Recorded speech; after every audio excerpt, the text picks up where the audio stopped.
Shalom,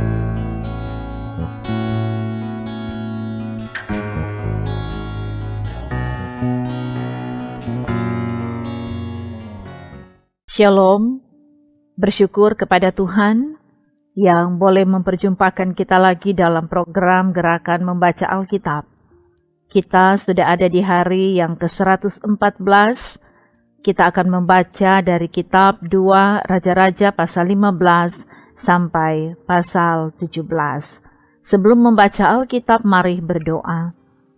Pujian syukur kami persembahkan kepadamu, ya Tuhan. Engkau Allah, pemelihara kehidupan kami. Bersyukur karena Engkau memberi kami kesempatan untuk membaca Alkitab di hari ini. Karena itu kami bermohon, berilah kami hikmat dan pengertian, supaya firman Tuhan yang kami baca, kami dapat mengerti dan pahami. Terima kasih ya Tuhan, dalam nama Yesus kami berdoa. Amin. Saudara-saudara, mari kita ikuti bacaan Alkitab dari kitab 2 Raja-Raja pasal 15 sampai 17. Dalam tahun ke-27, zaman Yerobeam Raja Israel, Asaria anak Amasya Raja Yehuda menjadi raja. Ia berumur 16 tahun pada waktu ia menjadi raja, dan 52 tahun lamanya ia memerintah di Yerusalem. Nama ibunya ialah Yekolia dari Yerusalem. Ia melakukan apa yang benar di mata Tuhan, tepat seperti yang dilakukan Amasya ayahnya. Namun demikian, bukit-bukit pengorbanan tidaklah dijauhkan. Bangsa itu masih mempersembahkan dan membakar korban di bukit-bukit itu. Maka Tuhan menimpahkan tulah kepada raja, sehingga ia sakit kusta sampai hari kematiannya, dan tinggal dalam sebuah rumah pengasingan. Dan Yotam anak raja mengepalai istana dan menjalankan pemerintahan atas rakyat negeri itu. Selebihnya dari riwayat Asaria dan segala yang dilakukannya, bukankah semuanya itu tertulis dalam kitab sejarah Raja-Raja Yehuda? Kemudian Asaria mendapat perhentian bersama-sama dengan nenek moyangnya, dan ia dikuburkan di samping nenek moyangnya di kota Daud. Maka Yotam anaknya menjadi raja menggantikan dia. Dalam tahun ke-38 zaman Asaria, Raja Yehuda, Sakaria anak Yerobeam menjadi raja atas Israel di Samaria. Ia memerintah 6 bulan lamanya. Ia melakukan apa yang jahat di mata Tuhan, seperti yang telah dilakukan oleh nenek moyangnya. Ia tidak menjauh dari dosa-dosa Yerobeam bin Nebat yang mengakibatkan orang Israel berdosa pula. Salum bin Yabes mengikat persepakatan melawan dia, membunuh dia di Yibleam, kemudian menjadi raja menggantikan dia. Selebihnya dari riwayat Sakaria, sesungguhnya semuanya itu tertulis dalam kitab sejarah Raja-Raja Israel. Bukankah begini firman Tuhan yang diucapkannya kepada Yehu? Anak-anakmu sampai kepada keturunan yang keempat akan duduk di atas takhta Israel, dan terjadilah demikian. Salum bin Yabes menjadi raja dalam tahun yang ke-39 zaman Usia, Raja Yehuda. Ia memerintah sebulan lamanya di Samaria. Sesudah itu majulah Menahem bin Gadi dari Tirsa, lalu sampai ke Samaria. Ia membunuh Salum bin Yabes di Samaria, kemudian menjadi raja menggantikan dia. Selebihnya dari riwayat Salum dan persepakatan yang diadakannya, sesungguhnya semuanya itu tertulis dalam kitab sejarah Raja-Raja Israel. Pada waktu itu dengan mulai dari Tirsa, Menahem memusnahkan Tifsa, dan semua orang yang ada di dalamnya serta daerahnya, sebab orang tidak membuka pintu kota baginya. Maka dimusnahkannyalah kota itu, dan dibelahnya semua perempuannya yang mengandung. Dalam tahun ke-39 zaman Asaria Raja Yehuda, Menahem bin Gadi menjadi raja atas Israel. Ia memerintah 10 tahun lamanya di Samaria. Ia melakukan apa yang jahat di mata Tuhan. Sepanjang umurnya ia tidak menjauh dari dosa-dosa Yerobeam bin Nebat yang mengakibatkan orang Israel berdosa pula. Pul, Raja Asyur, datang menyerang negeri itu. Lalu Menahem memberi 1000 talenta perak kepada Pul, supaya dibantunya dia mengokohkan kerajaan itu di tangannya. Menahem mengeluarkan uang ini atas beban Israel dan atas beban semua orang yang kaya raya untuk diberikan kepada Raja Asyur, 50 shikal perak dari setiap orang. Lalu pulanglah Raja Asyur, dan ia tidak tinggal di sana di negeri itu. Selebihnya dari riwayat Menahem dan segala yang dilakukannya, bukankah semuanya itu tertulis dalam kitab sejarah raja-raja Israel? Kemudian Menahem mendapat perhentian bersama-sama dengan nenek moyangnya. Maka Pekaya anaknya menjadi raja menggantikan dia. Dalam tahun ke-50 zaman Asaria, Raja Yehuda, Pekahia anak Menahem menjadi raja atas Israel di Samaria. Ia memerintah 2 tahun lamanya. Ia melakukan apa yang jahat di mata Tuhan. Ia tidak menjauh dari dosa-dosa Yerobeam bin Nebat yang mengakibatkan orang Israel berdosa pula. Lalu perwiranya, yakni Pekah bin Remalia, mengadakan persepakatan melawan dia dan membunuh dia di Samaria di puri istana raja. Beserta dia ada Argob dan Arye serta 50 orang dari Bani Gilead. Dibunuhnyalah Pekahia, kemudian menjadi raja menggantikan dia. Selebihnya dari riwayat Pekahia dan segala yang dilakukannya, sesungguhnya semuanya itu tertulis dalam kitab sejarah raja-raja Israel.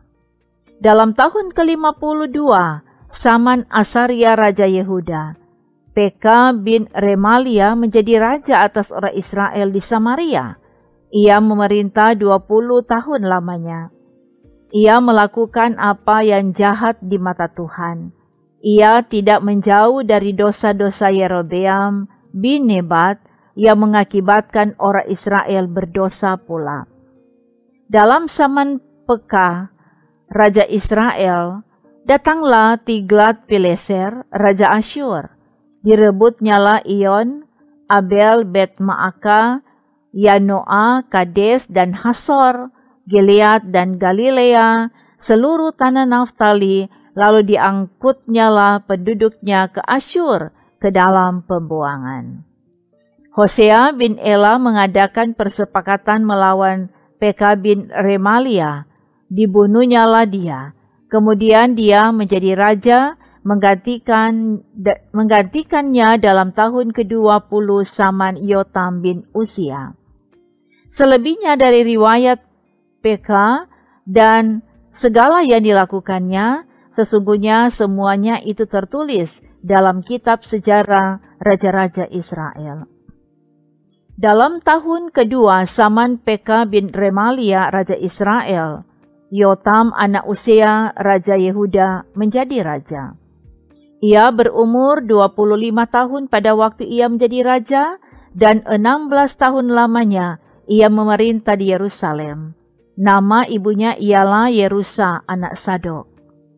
Ia melakukan apa yang benar di mata Tuhan, tepat seperti yang dilakukan Usia ayahnya. Namun demikian bukit-bukit pengorbanan tidaklah dijauhkan. Bangsa itu masih mempersembahkan dan membakar korban di bukit-bukit itu, Ia mendirikan pintu gerbang tinggi di rumah Tuhan. Selebihnya dari riwayat Yotam, apa yang dilakukannya, bukankah semuanya itu tertulis dalam kitab sejarah Raja-Raja Yehuda?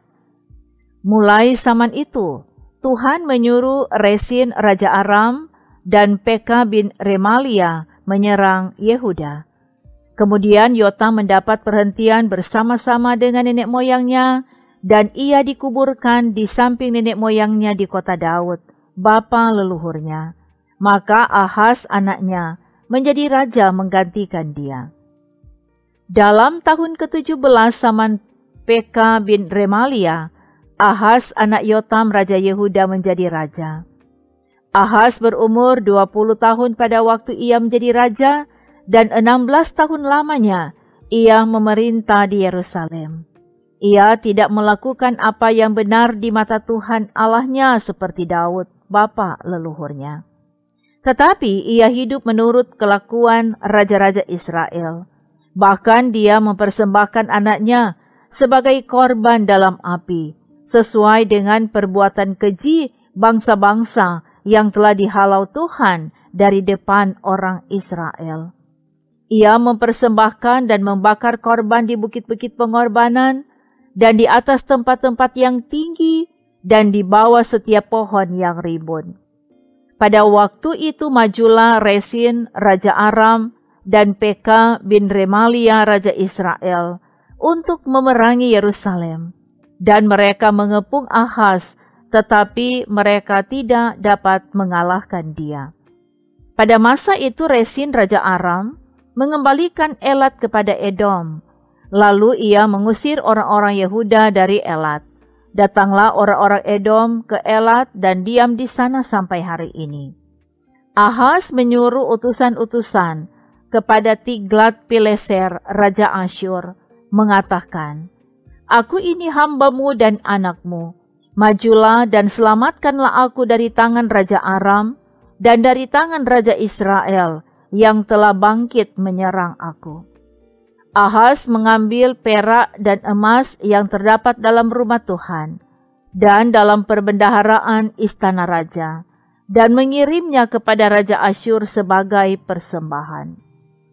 Maka Raja Asyur mendengarkan permintaannya dan maju melawan Damsyik, merebutnya dan mengangkut penduduknya tertawan ke Kir, tetapi Resin dibunuhnya. Sesudah itu pergilah Raja Ahaz menemui Tiglat-Pileser Raja Asyur ke Damsyik. Setelah Raja Ahaz melihat mezbah yang ada di Damsyik, dikirimnyalah kepada Imam Uria ukuran dan bagan mezbah itu menurut buatannya yang tepat. Lalu Imam Uria mendirikan mezbah tepat seperti keterangan yang dikirimkan Raja Ahaz dari Damsyik.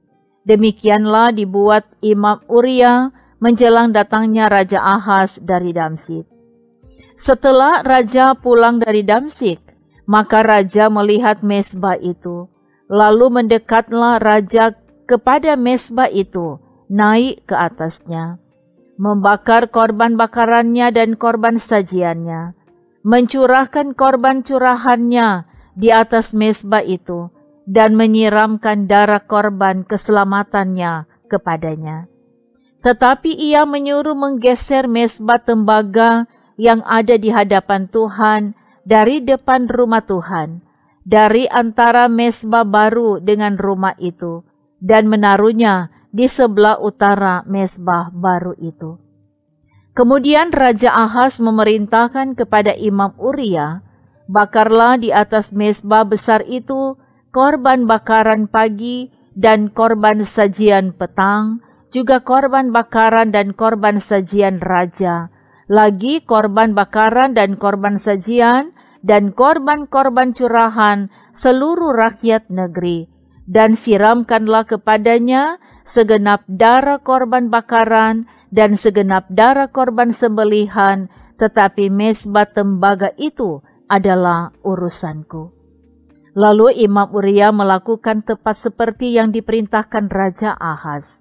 Sesudah itu, Raja Ahaz memotong papan penutup kereta penopang dan menyingkirkan bejana pembasuhan dari atasnya, juga laut itu diturunkannya dari atas lembu tembaga yang mendukungnya dan ditaruhnya di atas alas batu. Selanjutnya demi Raja Asyur, disingkirkannya dari rumah Tuhan serambi tertutup untuk hari Sabat yang telah didirikan pada rumah Tuhan, juga pintu masuk untuk raja yang di sebelah luar. Selebihnya dari riwayat Ahaz dan apa yang dilakukannya, bukankah semuanya itu tertulis dalam kitab sejarah Raja-Raja Yehuda? Kemudian Ahaz mendapat perhentian bersama-sama dengan nenek moyangnya, dan ia dikuburkan di samping nenek moyangnya di kota Daud. Maka Hizkia anaknya menjadi raja menggantikan dia. Dalam tahun ke-12 zaman Ahaz Raja Yehuda, Hosea bin Elah menjadi raja di Samaria atas Israel. Ia memerintah 9 tahun lamanya. Ia melakukan apa yang jahat di mata Tuhan, tetapi bukan seperti raja-raja Israel yang mendahului dia. Salmaneser, Raja Asyur, maju melawan dia. Hosea takluk kepadanya serta membayar upeti. Tetapi kedapatanlah oleh Raja Asyur bahwa di pihak Hosea ada persepakatan, karena Hosea telah mengirimkan utusan-utusan kepada So, Raja Mesir, dan tidak mempersembahkan lagi upeti kepada Raja Asyur, seperti biasanya tahun demi tahun. Sebab itu Raja Asyur menangkap dia dan membelenggu dia dalam penjara. Kemudian majulah Raja Asyur menjelajah seluruh negeri itu. Ia menyerang Samaria dan mengepungnya 3 tahun lamanya. Dalam tahun ke-9 zaman Hosea, maka Raja Asyur merebut Samaria. Ia mengangkut orang-orang Israel ke Asyur ke dalam pembuangan dan menyuruh mereka tinggal di Hala, di tepi sungai Habor, yakni sungai negeri Gosan, dan di kota-kota orang Madai. Hal itu terjadi karena orang Israel telah berdosa kepada Tuhan Allah mereka, yang telah menuntun mereka dari tanah Mesir, dari kekuasaan Firaun Raja Mesir, dan karena mereka telah menyembah Allah lain, dan telah hidup menurut adat istiadat bangsa-bangsa yang telah dihalau Tuhan dari depan orang Israel, dan menurut ketetapan yang telah dibuat raja-raja Israel. Dan orang Israel telah menjalankan hal-hal yang tidak patut terhadap Tuhan Allah mereka. Mereka mendirikan bukit-bukit pengorbanan dimanapun mereka diam, baik dekat menara penjagaan maupun di kota yang berkubu. Mereka mendirikan tugu-tugu berhala dan tiang-tiang berhala di atas setiap bukit yang tinggi dan di bawah setiap pohon yang rimbun. Di sana, di atas segala bukit itu, mereka membakar korban, seperti bangsa-bangsa yang telah diangkut Tuhan tertawan dari depan mereka. Mereka melakukan hal-hal yang jahat sehingga mereka menimbulkan sakit hati Tuhan. Mereka beribadah kepada berhala-berhala, walaupun Tuhan telah berfirman kepada mereka, "Janganlah kamu berbuat seperti itu." Tuhan telah memperingatkan kepada orang Israel dan kepada orang Yehuda dengan perantaraan semua nabi dan semua tukang tilit. Berbaliklah kamu daripada jalan-jalanmu yang jahat itu, dan tetaplah ikuti segala perintah dan ketetapanku, sesuai dengan segala undang-undang yang telah kuperintahkan kepada nenek moyangmu dan yang telah kusampaikan kepada mereka dengan perantaraan hamba-hambaku, para nabi. Tetapi mereka tidak mau mendengarkan, melainkan mereka menegarkan tengkuknya seperti nenek moyangnya yang tidak percaya kepada Tuhan Allah mereka. Mereka menolak ketetapannya dan perjanjiannya yang telah diadakan dengan nenek moyang mereka, juga peraturan-peraturannya yang telah diperingatkannya kepada mereka. Mereka mengikuti dewa kesia-siaan sehingga mereka mengikuti bangsa-bangsa yang di sekeliling mereka, walaupun Tuhan telah memerintahkan kepada mereka, janganlah berbuat seperti mereka itu. Mereka telah meninggalkan segala perintah Tuhan Allah mereka dan telah membuat 2 anak lembu tuangan. Juga mereka membuat patung Asyera, sujud menyembah kepada segenap tentara langit dan beribadah kepada Baal. Tambahan pula mereka mempersembahkan anak-anaknya sebagai korban dalam api dan melakukan tenung dan telaah dan memperbudak diri dengan melakukan yang jahat di mata Tuhan, sehingga mereka menimbulkan sakit hatinya. Sebab itu Tuhan sangat murka kepada Israel dan menjauhkan mereka dari hadapannya. Tidak ada yang tinggal kecuali suku Yehuda saja. Juga Yehuda tidak berpegang pada perintah Tuhan Allah mereka, tetapi mereka hidup menurut ketetapan yang telah dibuat Israel. Jadi Tuhan menolak segenap keturunan Israel. Ia menindas mereka dan menyerahkan mereka ke dalam tangan perampok-perampok sampai habis mereka dibuangnya dari hadapannya.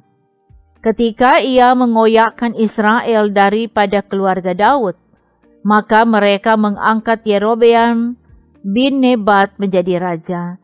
Tetapi Yerobeam membuat orang Israel menyimpang daripada mengikuti Tuhan dan mengakibatkan mereka melakukan dosa yang besar. Demikianlah orang Israel hidup menurut segala dosa yang telah dilakukan Yerobeam, mereka tidak menjauhinya. Sampai Tuhan menjauhkan orang Israel dari hadapannya, seperti yang telah difirmankannya dengan perantaraan semua hambanya, para nabi. Orang Israel diangkut dari tanahnya ke Asyur, ke dalam pembuangan. Demikianlah sampai hari ini. Raja Asyur mengangkut orang dari Babel, dari Kuta, dari Awa, dari Hamat dan Sefarwaim, lalu menyuruh mereka diam di kota-kota Samaria, menggantikan orang Israel. Maka orang-orang itu pun menduduki Samaria dan diam di kota-kotanya. Pada mulanya waktu mereka diam di sana, tidaklah mereka takut kepada Tuhan. Sebab itu Tuhan melepaskan singa-singa ke antara mereka yang membunuh beberapa orang di antara mereka. Lalu berkatalah orang kepada Raja Asyur, bangsa-bangsa yang tuanku angkut tertawan, dan yang tuanku suruh diam di kota-kota Samaria, tidaklah mengenal hukum beribadah kepada Allah negeri itu. Sebab itu dilepaskannyalah singa-singa ke antara mereka yang sesungguhnya membunuh mereka, oleh karena mereka tidak mengenal hukum beribadah kepada Allah negeri itu. Lalu Raja Asyur memberi perintah, suruhlah pergi ke sana salah seorang imam yang telah kamu angkut dari sana ke dalam pembuangan. Biarlah ia pergi dan diam di sana dan mengajarkan kepada mereka hukum beribadah kepada Allah negeri itu. Salah seorang imam yang telah mereka angkut dari Samaria ke dalam pembuangan pergi dan diam di Betel. Ia mengajarkan kepada mereka bagaimana seharusnya berbakti kepada Tuhan. Tetapi setiap bangsa itu telah membuat allahnya sendiri dan menempatkannya di kuil di atas bukit-bukit pengorbanan yang dibuat oleh orang-orang Samaria. Setiap bangsa bertindak demikian di kota-kota yang mereka diami. Orang-orang Babel membuat patung Sukot Benot, orang-orang Kuta membuat patung Nergal, orang-orang Hamat membuat patung Asima, dan orang-orang Awa membuat patung Nibhas dan Tartak. Orang-orang Sefarwaim membakar anak-anak mereka sebagai korban bagi Adramelek dan Anamelek, para allah di Sefarwaim. Di samping itu mereka berbakti kepada Tuhan dan mengangkat dari kalangan mereka imam untuk bukit-bukit pengorbanan. Maka orang-orang inilah yang melakukan ibadah bagi mereka di kuil di atas bukit-bukit pengorbanan itu. Mereka berbakti kepada Tuhan, tetapi dalam pada itu mereka beribadah kepada Allah mereka sesuai dengan adat bangsa-bangsa yang dari antaranya mereka diangkut tertawan. Sampai hari ini mereka berbuat sesuai dengan adat yang dahulu. Mereka tidak berbakti kepada Tuhan dan tidak berbuat sesuai dengan ketetapan, hukum, undang-undang, dan perintah yang diperintahkan Tuhan kepada anak-anak Yakub yang telah dinamainya Israel. Tuhan telah mengadakan perjanjian dengan mereka dan memberi perintah kepada mereka.